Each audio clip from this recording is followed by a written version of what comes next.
All right, we're going. George Danner, thanks for coming in. We've done Thank a you for number. having me. We've done a number of things together before, but have? never this, right? So not this show. And so I'm hoping that you're not like it hasn't hurt your feelings that I haven't had you on already. My feelings are very hurt. I'm 28 episodes in. But I assume you had to get it perfected before. well, the thing is, for about the first 20 episodes, nobody pays attention. So you don't want to waste the good guests early on because nobody's watching, nobody's listening. Good. And we're going to talk about the future of work and AI, but first, finally, now I've had you on at least 2 or 3 of the oil and gas technology podcasts and maybe some live streams, but never have I had a copy of your book like with me. Yes. So I finally got a copy of the book. My second book. What camera are we on? Are we on that one? Your second book. Oh, that's right. The Executive's How-To Guide. I got to put my glasses on. You probably know what it says. The Executive's How-To Guide to Automation, Mastering AI and Algorithm-Driven Business. Now, the interesting thing is, when did you write this? 2018 was when that was released. Yeah, so you were a little ahead of the hype with AI and algorithm driven. I mean, now it's all the rage, but there was back when I was writing it. Of course, it took me 2 years to write it, so it was actually written. This little book took 2 years to write. It took me 2 years. Listen, writing books is hard work. I got to tell you. I know it is. In those years, AI was recognized. Certainly doesn't get the mentions that it gets today. Right. It was the sole purview of a lot of people in academia, a lot of scientists, but there was some exciting stuff going on there. Mm-hmm. And that's one of the reasons I wrote that book, because I was seeing things that were happening in the labs that I could foresee. I don't have a crystal ball, but I could foresee that there were practical applications were just on that doorstep back in 2016 and 2017. So I decided to write that book and weave it into this theme of automation, which had already had a little bit of tailwind behind it by that time as well. So it was timely to put that together, and I just got lucky that here we are in 2023 today, and those topics of automation and AI are at the top of everybody's list now. Yeah. So can you pick out something in the book that you're particularly proud of? Like, I got that one right. Like, you can already 5 years later, you already see it happening, or something that you go, man, I really missed that big time. Well, of course, I won't admit to the things that I missed. I don't think I missed very much. I did say in the book a little bit about this thing that is very definitely happening today, which is what we're taking human knowledge, human experts, and we're recapturing what human experts are very, very good at and putting those into the computer. A lot of times when people think of artificial intelligence, they think of these very sophisticated algorithms. And of course, that's part of it. But a lot of it is taking a person who has built some widget for 35 years, and they've spent 35 years doing it. All the rules are up in their heads. And now it's time to take the knowledge that they have and reconstitute it in a machine. That's definitely going on now. And so that's something that I wouldn't say I had a perfect crystal ball, like I said, back in the day, but that is something that the qualitative aspect of not information, right? Is there's a psychological aspect of sitting somebody down. Now you're getting freaky. And having them explain what they do. I mean, take Michael Jordan. Michael Jordan probably cannot explain the complicated physics of his body as he's moving toward the basket. Or the trajectory of the ball, right? And he cannot the explain distance that. And all that, And so when you're trying to explain that to young people, what does he do? He probably just says, well, watch me and I'll do it. We don't have that luxury in the business world. We have to take somebody who's been doing a fairly complex function and ask them questions, and then they give us answers, and ask them more questions, and try to work around the words that they use, and sometimes they'll unintentionally lie to you. And so you have to put your Dr. Phil hat on. Even in AI, you have to put your Dr. Phil hat on to convince people, to persuade people to give you that knowledge that you then have to put into a computer. I would guess that sometimes also even people, what they think they do isn't what they actually do. You know. That is very definitely the case, and certainly not the sequence of events. You know, computers are stupid. You have to tell them, okay, computer, do this first, and then do this second, and then think about this third.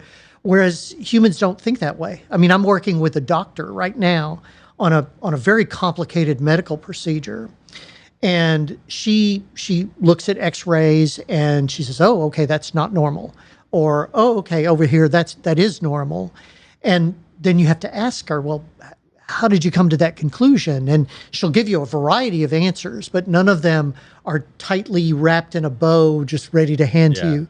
So it's an important message, Michael, to people who are interested in AI and people who are interested in applying it in solving problems.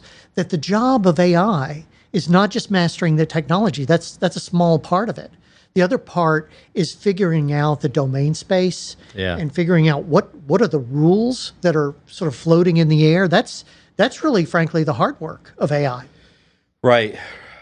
And that leads us right to the area of immediate concern, which you and I exchanged some notes on already. But before we get to that, I kind of skipped over the part about a little bit about you, since this is your first time on. Sure. Now, the thing that I always remember you saying is, you always say, "I'm a simple mathematician." It's true.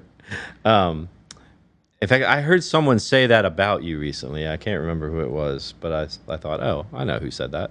But you have an interesting background. I mean, you're a simple mathematician, path. but that conjures up images of like some guy in a back room, like doing like actuarial tables or something like that. But you actually had some interesting stuff that you've done. I did, and I'm not one of these geniuses who, at 3 years old they were solving differential equations and things like that. I was just a normal kid, but I did have. But that's also why. Like, you're nice to have on a podcast. So because I was a normal kid. Because I met that guy. Who's that guy? The guy that hires the team of geniuses. They made a TV show about him, and they solve you hire them to solve really unsolvable problems. Do you know what I'm talking about? No. I don't know. Trev, but can you find out who's the guy? Like the guy that you hire? Like, you hire a genius and they figure out your problems. Can you? No, it's a particular guy, and they made a TV show about him. And I met him. Really? And I'm not having him on the podcast. I'm not saying he wants to be, but I'm not having him on because he just wasn't very nice. A little too. He was like, guy. Yeah. Oh, I forget. He made a TV show. They made a TV show about him. He has this team of geniuses, and you hire. You're not talking about numbers, are you? No, that was a good one though. Okay. And you hire them to solve problems that nobody can figure out, like really impossible problems. And it's based on a real story. Yeah, but the guy's real. But they made a TV show about him. And he was in the TV show. No, he was not in the TV show. Oh, okay, so it was an actor that played the TV. They hired an actor who was probably a lot nicer. Way nicer, probably. Although I don't know. So, Trevor will work on that. He'll figure that out soon. So anyway. Chris Hansen. No, that's not him. That's not Chris Hansen. Oh, the guy. Yeah. Yeah. But he busts pedal. The vigilante, I guess they call it. Right. Anyway, so you have people skills. You're a nice guy, and you got to do some. And I interrupted you. You said something about when you were young, or when you were. I was not a math genius. I mean, I was average in math, to be very honest. Normal kid, grew up in a kind of a blue collar industrial town, Texas City, just south of here. And my father was an engineer. Texas City's quite nice, actually. It's a nice town. I've lived here since 1982, and all I ever knew about Texas City was that it was just on the way to Galveston. Yeah, that's right. Yeah, the mainland side of Galveston. But yeah, it's nice. Yeah, so my dad was an engineer at one of the plants there. My mom was a teacher, and I had a very normal sort of middle class childhood. And but I was always curious about things, and they bought me a calculator when I was young, which was really a big thing back then. Calculators were this big then. Well, yeah, mine wasn't that big, but it was very cheap early calculator, and I was fascinated with using that to solve problems. And one thing led to another. I became an engineer in college, graduated from college, and worked on valves. Designing valves and designing actuators for valves. You were in the right. So it was in region. Yes, it was like being in the clockmaker's shop. I got to see how gears and machinery and motors sort of work together and how to do design work, and I loved that. And then I ended up from there becoming a factory automation engineer. And what essentially that person does, what that role does, is parachute into a factory, figures out how it works, and then designs software to make it work better. So how long ago was this? So I graduated from college in 1983. I worked from 83 to 95, 96 on factory automation work. So that was early days. Early days. For automation. Back when we had huge computers and things like that. Things weren't as advanced back then. But basically, like automating industrial control systems, I guess, yes. right? That was the early days.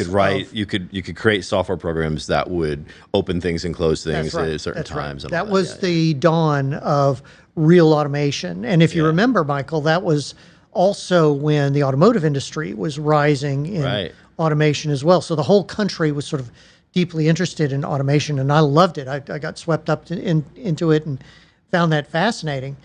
But I really wanted to do corporate strategy work. I would see strategies unfold, come down on high from the executive towers, and I always wondered, where did these strategies come from? How did they formulate them? And so I went back to business school to try to get there, climb up there. I went to the Sloan School at MIT, and strong emphasis on the quantitative side of things at MIT. Sure. Understanding businesses as if they were an engineering problem. That was MIT's philosophy on things. Even in their business school. As opposed to Harvard, where you understand business things as if they're a social problem. I took some classes at Harvard actually, and yes, so their focus is on leadership. So it was really great being up there in Cambridge and being able to cross the river and see the different philosophies. Neither are wrong or right; they're just very different. Born of different views of the world. And when I got out of graduate school at the ripe old age of 39, I then went to work in corporate strategy. Then, after doing that for 7 years, I then started my first firm myself, hanging my shingle out there, building models for companies. And I was building models, meaning. Because actually, this was something that I'd been wanting to talk to you about, in addition to the other thing that you want to talk about, because there's a lot of, in recent years, in the last few years, the concept of models has been in the public square a lot, in the news. Definitely. People hear about models regarding the weather and the climate, and they hear about models. Going wrong. COVID, there was models, and either economic models, and not to mention trying to predict political elections. Some famous failures there. A few, and I'm not sure that, I'm not sure that a lot of people, when they hear about these models, that they really know what like. So what's like so you said you started building models. What's like a layman's understanding of, like, what is a model? Well, the kind of models that I work on, and believe me, there's many different kinds of models as the places where the sun shines. I work on these things called digital twins. So that is when you have a real asset, a plant, a supply chain, a factory, a business of any type, even a bank or an insurance company. And what you want to do is recreate that real asset in the computer. A mirror image of it. And once it's in the computer, then you can play with it. You can run experiments with it. You can try a different product line, or try to stick a new piece of machinery in there, or anything that you can imagine that you'd want to do in the real world, you do in the digital world. So and then you get insights. Like a simulation? A simulation. That's another good word to use for these digital twins. once you get insights as to how these things behave in the digital world, you can take those insights and then layer them back onto the real asset, knowing that it's been vetted, that policy has been vetted in the digital world. Right. So that's the typical model that you I work on. But so if we abstract that to this notion of models in general, when people hear about all these different models, like what are these models that people hear about? a model of any type is always trying to forecast something, trying to tell you something about a phenomenon. So we have hurricane models. Here we are in the Gulf Coast. Yeah. We have lots of hurricane models, and they all have sort of... They've gotten remarkably, when my family moved here in 82, Hurricane Alicia happened in 83. Yes. So I've seen a lot of storms since then. And everybody likes to, throw shade on the weather service. But did I say that right, Trev? I'm trying to be like with the cool kids. Throwing shade is a legitimate term. Is that he's so, but they've gotten better. They have. They've gotten way better. Like if you look at, where the predictions and there's the cone of uncertainty or whatever they call it, right? Like they've gotten pretty good at it, I think. They've gotten a lot better. The data has gotten a lot better. Yeah. And so that obviously improves the quality of the models. Well, this is something that comes up, right? Which is, and this is what we hear about some of these controversial models, like whether it was COVID or climate, and you hear people who are arguing against, or the antagonists say, of which I have been one in certain cases, are saying, yeah, but you're rigging the data that you're feeding into the model, or you're just using garbage data that you're feeding into the model. And so therefore, either because you're manipulating the data a certain way or because you don't have good data, what comes out is, the old garbage in, garbage out. I could put one word lasso around what you just said, and that's bias. Yeah. So we have bias that slips into models, and every modeler is subject to this. And what they teach, what they certainly teach you at MIT, is to check your bias to make sure that your objectivity is pure when it comes to building the model, and that you have no preconceived notions. There was a famous mea culpa of one of the people who I won't name, who built a model looking to predict the 2016 presidential election, which of course President Trump won, and very few people weeks out from that election predicted that Trump would win. All the models, as you say, were pointing to Hillary Clinton winning, and she didn't. And by a reasonable margin, she lost. So why is that? And so there were people who sort of were very honest about looking back and say, how did we get that wrong? And there were a lot of technical explanations, oversampling of certain groups and things like that. But it all really stemmed from an inherent bias that sort of clouded their decisions about how they designed the model. Yeah. Bias is it's a sort of invisible cancer that gets into models. So models by definition, Michael, they're wrong. Right. It's just a question of how wrong are they and what is the basis of them. But every model in the universe that's ever built is all designed to help us understand the world better, either a future world or the current world that we have. Well, so while we're on this, there's another little sidebar, which is probably a discussion for another day, but so at MIT, they teach you to make sure you check your bias at the door. Yeah. But I think in the real world, sometimes it depends on who's paying for the model to be built. Right. Right. Whose payroll are you on? Yes. And then it becomes, and then I think there's a lot of pressure put on people sometimes to make things turn out a certain way. Yes. And so it's a huge, when you're in a field like this, like what you're describing, integrity is a huge thing, right? Integrity is always important. No matter whatever you're doing, integrity is important. But in this case, it's really important because you can mislead so many people if you have even the slightest compromise of your intentions. That's right, and that's why there's kind of this trend in the modeling community that I come from around transparency. Is it fun saying I'm part of the modeling community? I got to be part of some community. A lot of people are very focused on transparency. So you talk about integrity. Well, integrity means transparency. Transparency, right? You publish not only your data, your methodology, and you get people to critique it. There was quite a bit of clamoring on that. I remember, like during the peak of COVID, and there was some people in the modeling community or in the science community who were saying, how come they're not sharing their data with us? How come they're not, there was a lot of complaint about this lack of transparency. Now, why that was, I mean, who knows? There could be any number of reasons. That's a huge red flag. Yeah. If you ever see a situation where people are not willing to share their underlying data, that should be a huge red flag. Yeah, kind of something's up. Anyway, so okay, so I did want to park on models there just for that sound a little bit weird, so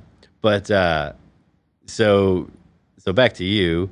So you got into this modeling business. So I guess what I'm getting from that is this interest in business and corporate strategy come together with the math that you were never really that good at in the first place.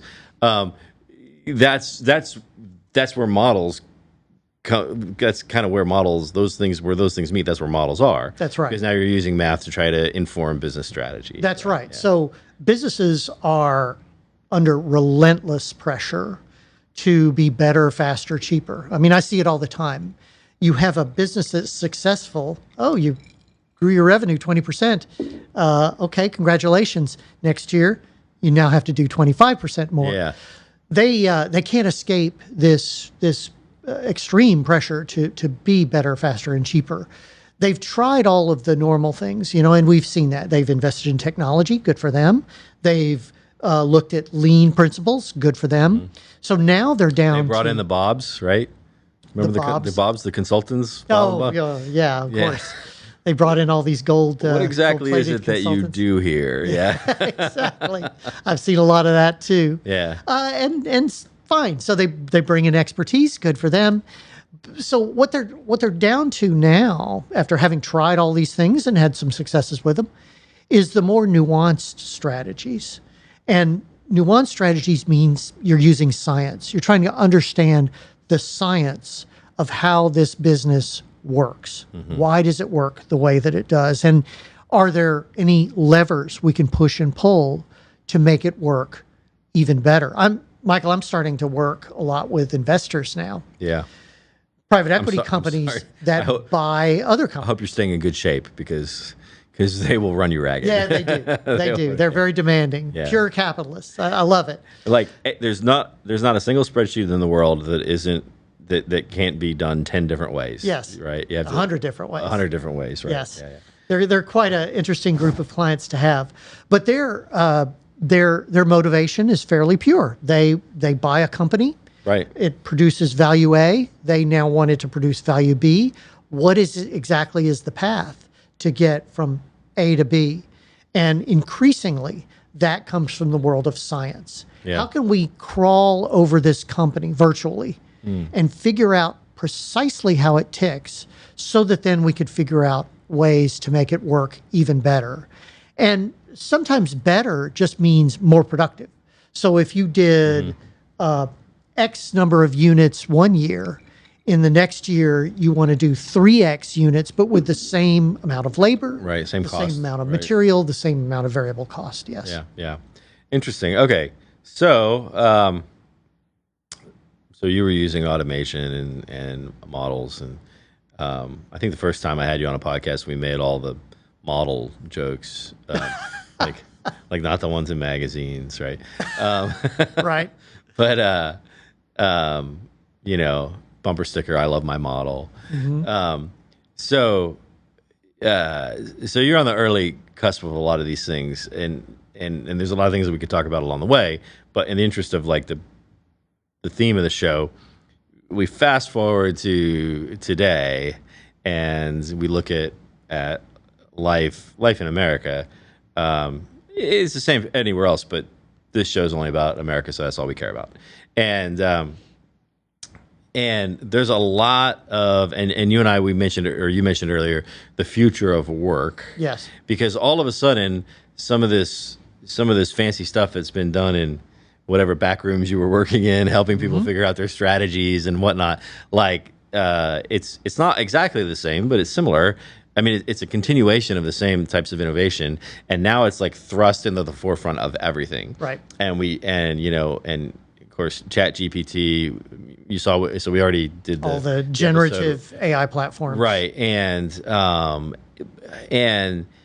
people, and there's excitement, but there's concern. Yes. The interesting thing to me is, so a couple of years ago, I think you and I, we had a panel discussion.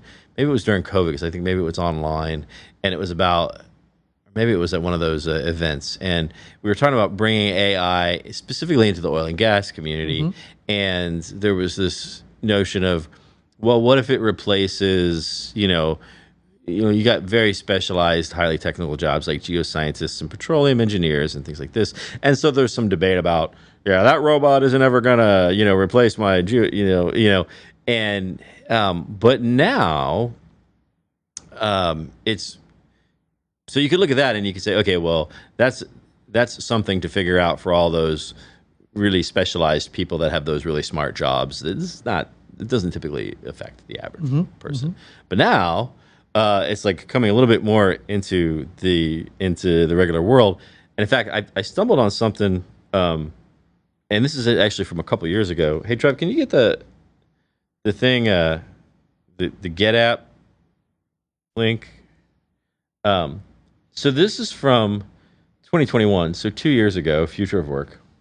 And scroll down to, that picture right there. And what this person was predicting, 2020, 2030. So here's the really interesting thing is, and I want to get your take on this, George, but it's the bosses that get replaced in this picture by automation, by robots, right? So here, this is just a marketing department, and you have like all the people doing, there's all the typical roles of a marketing department, and then when you go into the future of the future of HAL, it's RoboBoss, and I think I can kind of get my head around how that might happen.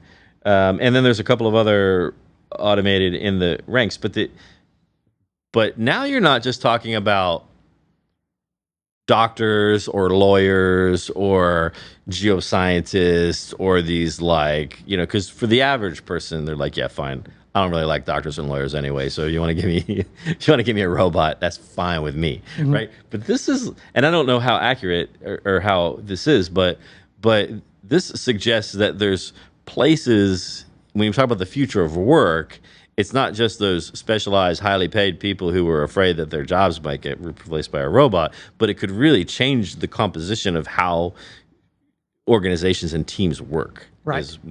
Is that real? That's right, Michael. I mean, that is a thing that robots or bots, so maybe not a physical robot, right, but certainly not that one. Some hunk of software. He can barely hold on to a baseball cap. Yeah, so.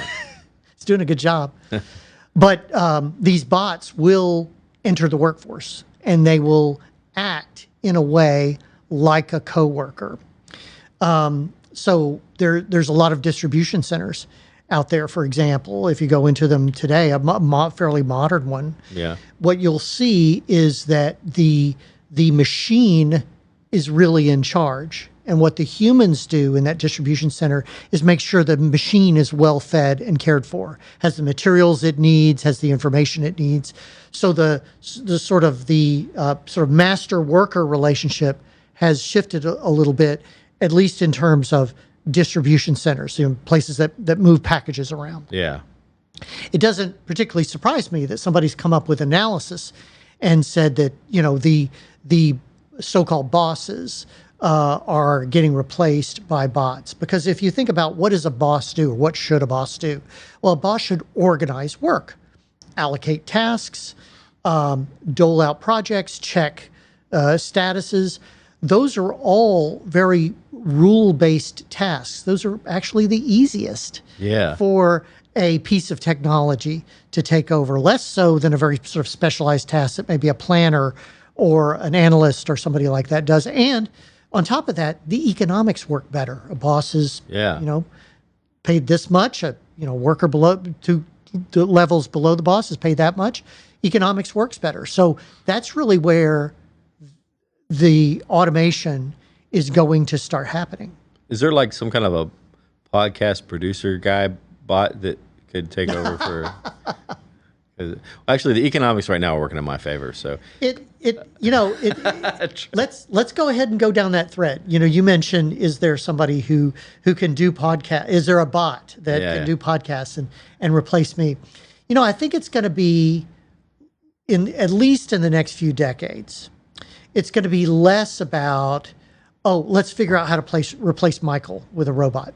Yeah. It's going to be more about, could Michael run 10 podcasts? Could Michael run 100 podcasts? So it's really more a question of leverage. That's really what I'm seeing when I go do plant tours all around the country, which I just went through 5 plant tours in 5 weeks. That's really what they're after. They're not after, I have 100 people, let me fire them all. It's, I have 100 people, I'm going to keep 100 people, but I want to do 3x or 5x or 10x what I did last year. Yeah. How do I do that? Yeah. That's going to be, at least for the next few decades, that's really going to be the focus, not replacement. Yeah. So all these people who should know better out there putting a point of view across that there's going to be mass unemployment and things like that, I'm just not buying it because I'm not seeing it. Yeah. I'm not seeing senior leaders tell me, I just can't wait to fire all my people. It's really much more of a productivity argument. Got you. So I think that's because and actually we had this article we looked at a few weeks ago when Ration was here, and we were talking more about kind of the technical aspects and kind of the moral dilemma. And ChatGPT specifically, we determined that he uses it to do his kindergartner's homework. So I think at that point, I think we're all doomed. But and the thing was, pretty soon. So the premise was, and this was on the basis of singularity and the machines taking over, and the premise was, pretty soon there just isn't going to be that much work for humans to do.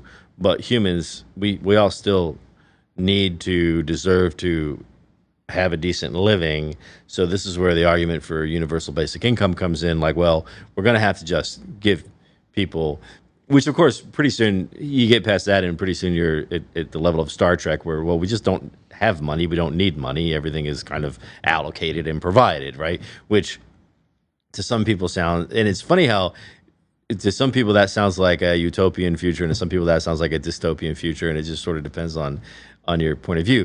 But what you're saying is we're not anywhere close to that. I'm not buying that whole line. I know there's a lot of writers and thinkers who are sort of pushing that. It's good news, Trev. Your job is secure, at least for my job is certainly secure. While longer.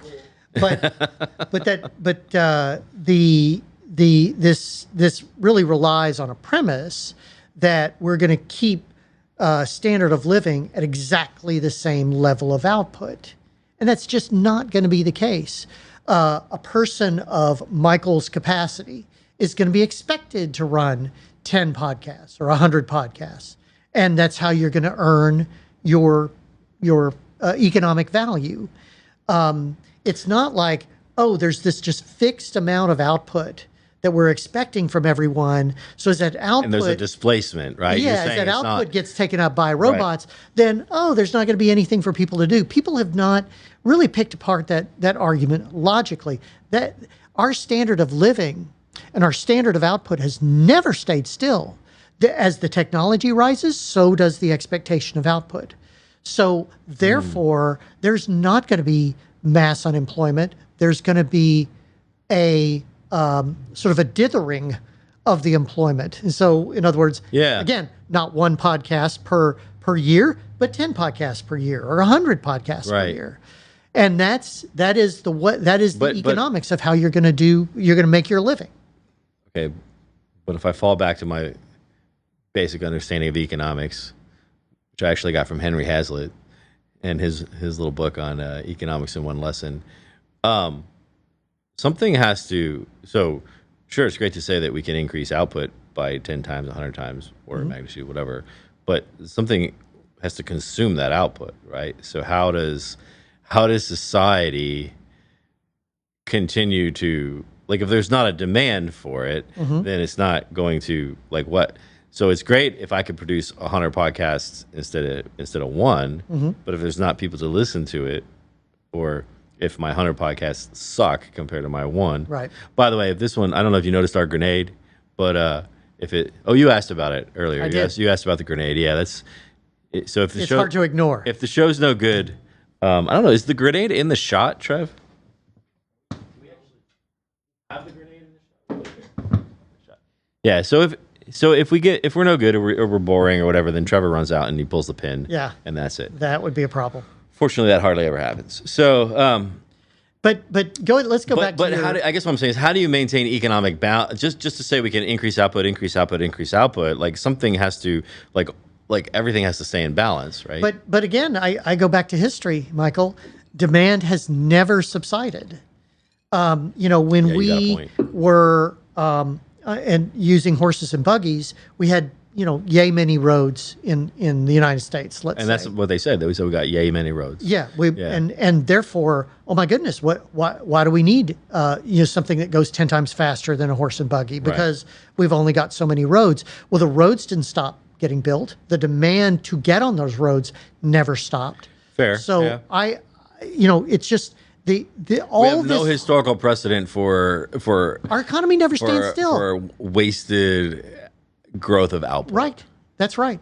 And so all this point of view that I see being put across that ultimately yields a mass unemployment sort of scenario, it rests on this assumption that our economy is going to stand still, and just isn't. Yeah. It just is not. So I am not seeing this whole thing. Now, temporary displacements, no doubt about it.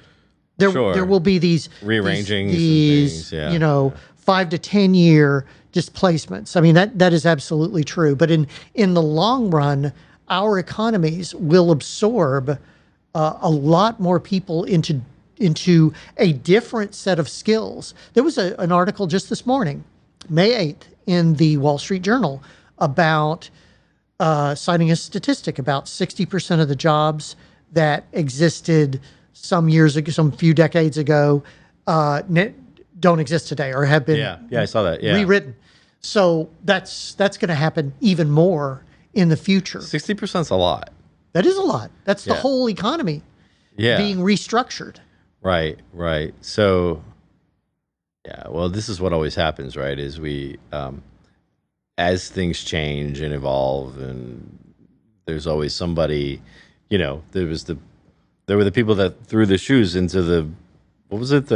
Yes. This is where we get the word sabotage, right? Yes. So when I wrote that book, Michael, I went back and I studied these sort of inflection points in our history, the Yeah. Renaissance period in Italy, the 1760s in England, when machinery, the steam engine was being created, and machinery found its way into the textile business, which was a huge industry. Yeah, well, that's back where in England. the whole Luddite movement. Luddite movement, yeah, Yes, right. gave rise to the Luddite movement, where there were strikes It and was riots. socks, right? Like what they called stockings at the time. Yes, exactly. Yeah. They were making those, and there were riots. There was violence, Yeah. and at every point in history, Michael, that we can look back on in the modern world, our economy has been able to absorb even these incredibly sweeping changes in technology. So where's the evidence that that's going to be very different this time?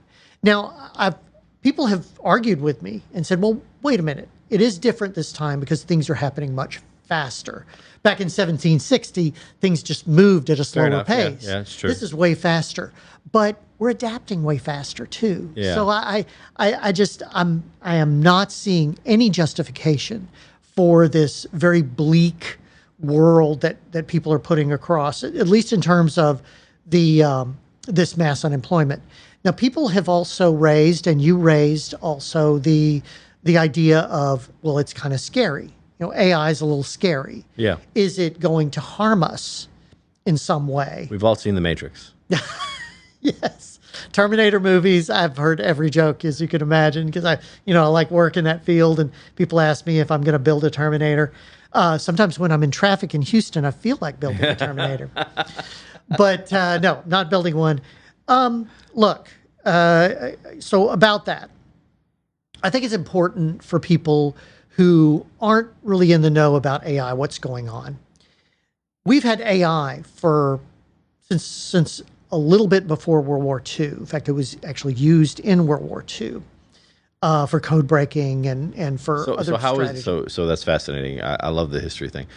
How was it done exactly? Well, they were at the cusp of modern computing back then. They had computers in World War II, Yeah, and there they was were as big as this building. But yeah, there was a group of scientists in the UK that were looking at very sophisticated computing facilities, and they were using that for a lot of it was used for code breaking, but some of it was used for very common things like determining the ballistic pathway of shells and things of that nature, designing warships. But that was the dawn of using computers for something really practical and useful. but how was that AI though? Well, they took intelligence that they had gathered and they used that as data. So anytime you take human intelligence and codify that in a machine, that's artificial intelligence. Yeah. Now, we like to think about machine learning these days as being equal to artificial intelligence. That's one brand of it. But taking human knowledge and recapturing it in a computer, that's justifiably artificial intelligence as well. Yeah. So we've had AI in that sort of flavor for a long, long time. That's not really new.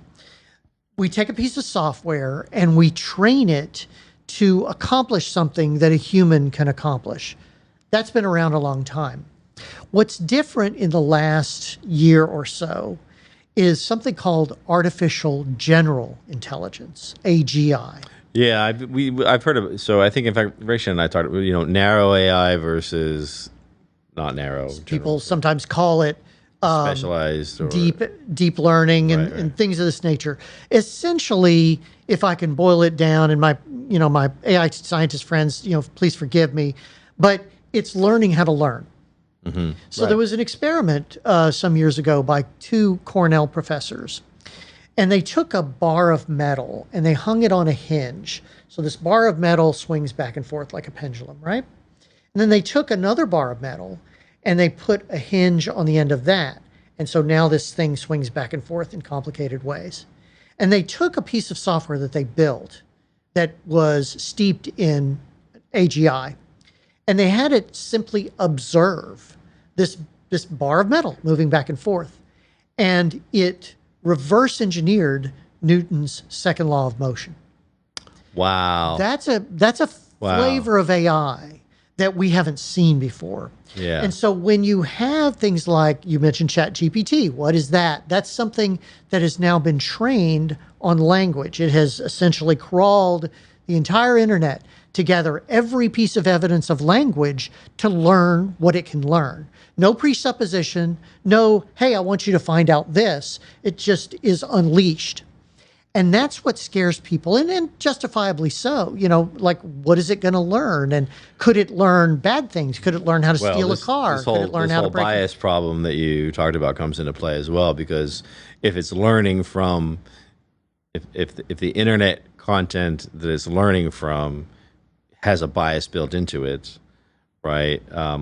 Like for example, what sources create the most content on the internet? Mainstream media, news sources, entertainment, right? Things like this. So, those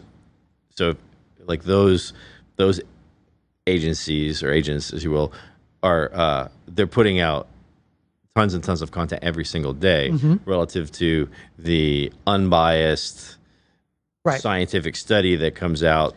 So if it just blindly learns the slanted content, it's going to be slanted itself. Be slanted, right? Yeah. So again, the people, particularly the people in OpenAI, recognize this, and they get it to learn what slant is. Yeah, really.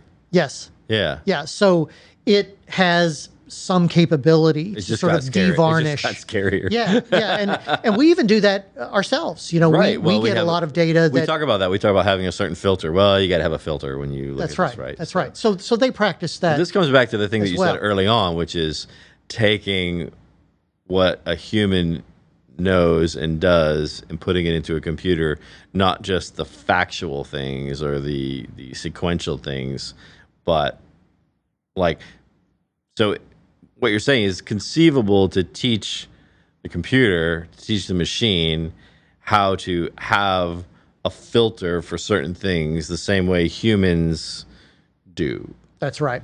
That's right. And that's a little bit mind-blowing. AGI is the thing that I believe that's the reason Elon Musk is calling for a pause in he's launching new his AI own company. Yeah. Although I love Elon, but everybody needs to stop. By the way, I'm launching I don't know Elon, but I do follow some of the things he writes about, and he writes pretty intelligently about a lot of subjects. And this on this one, he's pretty good, I believe. But he was calling for a pause in new AI development. You know, it's no secret that OpenAI is working on the underlying platform behind ChatGPT, which is called GPT and GPT-4 and 5 and 6 and so on. So they're working on all these developments, and people are a bit scared about this AGI, this thing that can learn what it can learn. But here's the issue, Michael. We cannot stop that. Other countries aren't going to stop it. Nobody's going to be able to stop someone from using technology. So the answer always is, and the ethicists will tell you this, the answer to the scary side of AI is more AI. I'll give you a practical example. The FAA is deeply concerned about hackers taking over an airplane in mid-flight, especially if it's an airplane that doesn't have a pilot, because that's coming too. So what's the answer to that? Well, the answer to that, and it's been... It is AI to be able to catch the hackers. Exactly. Right? Yeah, so you don't have one machine pilot in an airplane. You have 9 of them. And if one of them goes rogue, the other 8 will outvote that person, maybe even take them offline, outvote that AI, take it offline, and then continue to fly the airplane normally. So that's the only way to meet the dark side of AI, if I can say that, is more AI on the this is why I think the Matrix is real. But no, but interesting, because on a simpler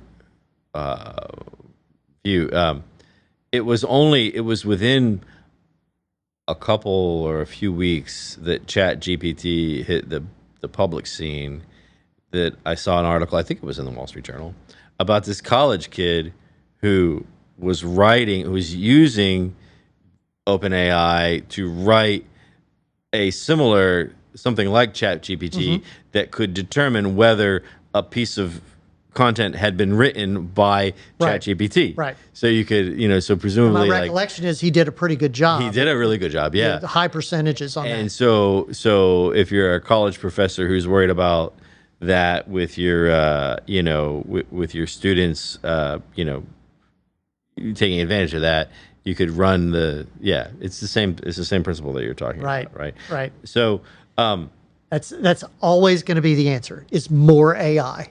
Yeah. So while I appreciate Elon Musk's call for caution and safety and everything, we can call for all the pauses we want. It's just not going to. Yeah. And when Raytion was on a few weeks ago, in fact, I think maybe you and he were on that same panel that I was talking about together. But he said the same thing. He said, it's happening. So what we need to do is figure out how to integrate it and embrace it in a way and work with it in a way that like you can't just tell people not to do it. Right. It's not going to happen. And that's kind of Michael, that's kind of a nice segue into what we really wanted to talk about here about the future of work. Funny, I was just thinking that. Which is so we've allayed all the fears and all this. So if I'm just like an ordinary American and I just want to know what in the hell is my life going to be like as I try to live the next 20 years and go to work and do what I got to do. Like, how does it? Okay, so fine, it's not the end of the world, but how is it different, and how do I? It's going to be different in the sense that the skills that our economy is going to value are those skills where you are figuring out ways to apply this wave of new tools that's coming our way. Right. So I'll give you the example of an attorney. I'm working with a lot of attorneys these days on an interesting model for them. Sorry to hear that. Has legal ramifications. No, it's actually fascinating. Yeah, Legal business is fascinating. Yeah. Actually, I have known more than one attorney in my life who's actually a pretty good person. Oh, they're good people. At least the people I work with are great. So when you think about what an attorney does, let's say a litigator. What does a litigator do? Well, you get a new client comes into your office and says, "I've got this legal problem. I want to sue somebody, or they're suing me. What do I do?" Well, the first thing that lawyer is going to do is collect all the facts and kind of figure out a legal strategy. Okay, Right. we're about to be sued, so what is our possible defense of that lawsuit? And so that attorney is then going to turn to something called Westlaw, which is a comprehensive compendium of every court case in the United States. I think it even extends outside the United States. And he's going to throw in a few keywords and figure out how if there are other cases that either support your strategy or doesn't support your strategy. Now, typically in a large firm, that's going to be the senior partner is going to ask a junior associate to spend all night, looking this up. And that junior associate comes in bleary-eyed the next morning and says, "Okay, I found these 5 cases that are relevant." And so that's a very sort of manual effort. What I see happening is that's the tools like Westlaw are going to just be back ends. Yeah. And there's going to be middleware that people are going to use then to find these cases and figure out the different pieces of those cases that then you can use to mount an appropriate defense to that. So it's the same. So what happens to the poor outcome. bleary-eyed associate whose life sucks but still is trying to work through that phase to get to the next phase? Well, that associate 10 years from now better know how to use these tools. Yeah. Better know what they do and why they work the way they do. And these law schools better be teaching them how to use those tools. So this goes to the dithering thing that you said earlier. So it's not now that the attorney goes and uses the tools and doesn't need the associate anymore, because the attorney's not going to do that, right? But the firm may expect that the associate can now support 10 attorneys simultaneously, right? Or 10 cases or 10 whatever instead of one at a time, and the associate will be able to do that without sacrificing all their sleep with a high level of quality. So the whole name of the game is finding that possibly very rare case where a judge ruled in a jurisdiction similar to yours in your favor, and here was his legal reasoning behind that.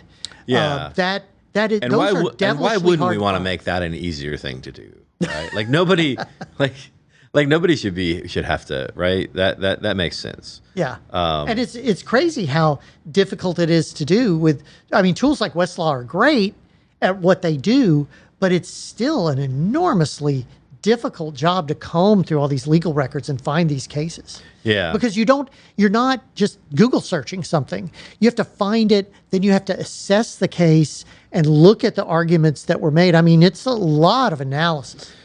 Yeah, it makes sense. But again, that's also, the vast majority of Americans work in jobs where there's lots of different people doing lots of different things. Yes.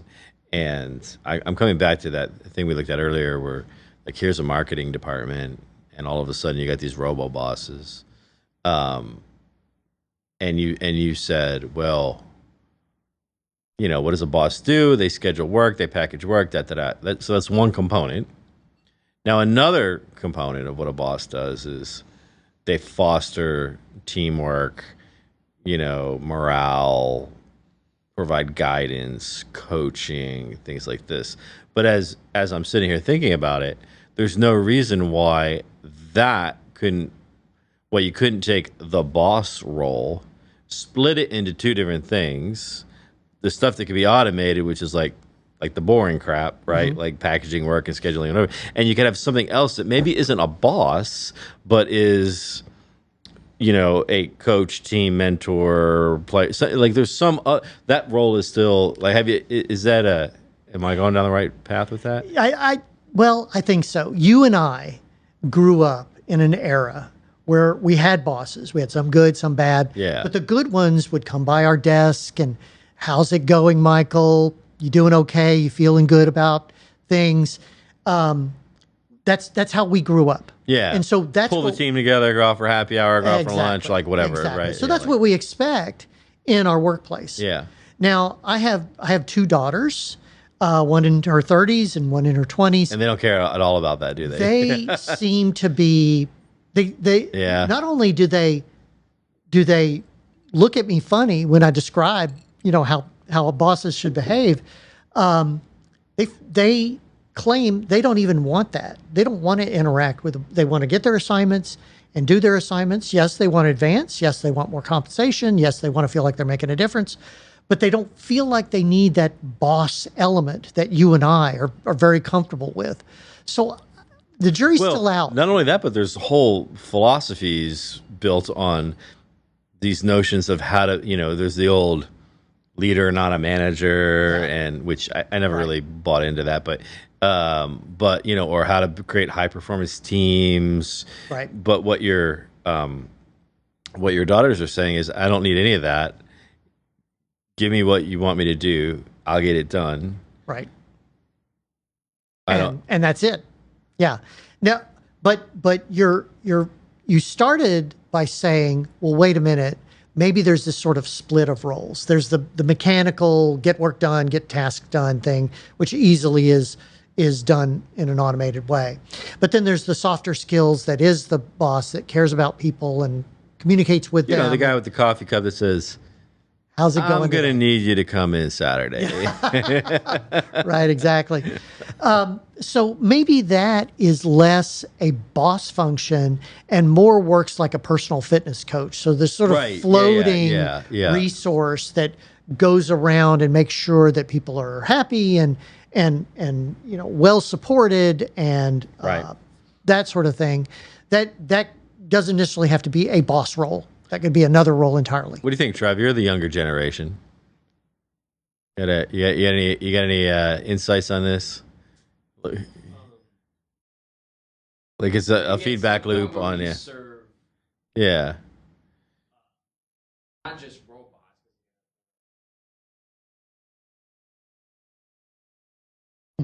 Mm. Yeah, you started out with like, I might want my boss to be like a real person, and you kind of took a dark turn there at the end. He surprises you sometimes. Yeah. So, well, that's why the world started with.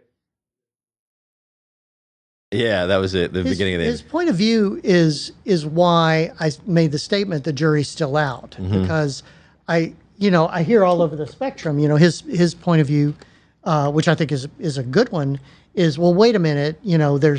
There's the extreme of, I want no human boss whatsoever. I just give me my tasks and I'm good. Then there's, I need some affirmation that there's a human out there that's sort of looking at me and my record and what I do and how well I do it and so forth. So I just don't know. But what I do know is that your point of view about, gosh, we have to have this boss sort of floating around our cubicles asking how we're doing and how our weekend was. That's our era. That's our era. Not necessarily the new one. Funny thing is, I never really liked that guy, but I liked a few of them. I didn't like a few others. But what's interesting though, as you're describing that, I'm thinking about, and part of what Trevor said, the first part before you got all dark with the serving to serve, is. It's interesting that our society, so other developments in society that we often don't look very highly on, like the fact that people don't interact in person very much anymore, and everything happens, sort of in this disconnected, asynchronous social media, right? And we talk about like actually, it's almost preparing society to be okay with this like humanless work construct, right? Because you and I liked having that dynamic with a boss that we know thinks what we're, you're right. It's that affirmation. It's like, and I've said this before, where early in my career, I mostly cared about, like, we weren't so much worried about like all the causes in the world and everything. We were more worried about like, I want to do a good job, impress my boss so that I can get promoted, so I can make more money. Not to be totally self-serving, but like I had little mouths to feed, and that was what you cared about, family right? to take care of, and that's how you did it. And so it was important to me that you had the recognition, because I knew that recognition and that affirmation was how I was ultimately going to win favor and move forward, right? And that's probably how your parents did it, and so forth. Yeah. But now I can see where, because of the way society has been changing in recent years, maybe perhaps that's not so important to people. To your daughters are, what age are they? One's in her 20s and one's in her 30s. Yeah, so same as this guy. Now he's a little weird, so it's not surprising to me that he has a point of view that isn't the same as the average 20 or 30-year-old. But they're getting married. You mentioned, well, I have a family to take care of, and that drove probably a lot of your point of view on how you saw your work. They're getting married a lot later. Right? So you're not worried about that. They're. I'm sure they're concerned about families. To be honest, I don't really quite understand the philosophy of this philosophy of the younger generation. I wish I did understand it better, but it's just so different. It's best if you don't. From what maybe I should just not know. But there's another aspect too, which was kind of what Trevor was getting at, is society has always had these basic constructs and dynamics and things like this. I think of it as being tribal, not so much tribal in the sense of this tribe fighting against that tribe, but we want to know, like tribal in the sense that there's a leader of the tribe. We all have this sort of common purpose where the leader is looking out for us. And if we move away from, if because of the way we work, and if these things are happening where over here we got a different way of interacting with people has caused us to not care about certain things, and conveniently that works out well with this whole era of robot bosses. However, how does it impact society? Like, how does society change going forward in that world? It may not, it'll certainly be different. I don't know whether I could say it's better or worse, but and it may be a painful transition, because not everybody is gonna get there at the same time. Well, that's true, and there people have raised the point that maybe this will lead to a greater polarization of society and a bigger wealth gap and so forth. I wish I was a social scientist and I could authoritatively weigh in on some of these things. But it makes you. It's really strange, Michael. Living in the era we're living in now, where the technology can do so many amazing things, and you're working just like we work every day, using these technologies, and I kind of wonder about the social impact of some of the things that I do, but then, I just got to get this technology working. I got to get these bugs, resolved. Because you got a client and you got to get paid. Yeah. So I just say, okay, well, I can't think about that right now. I got to think about what to do here. I'm just relying on ethicists and people who know what they're doing.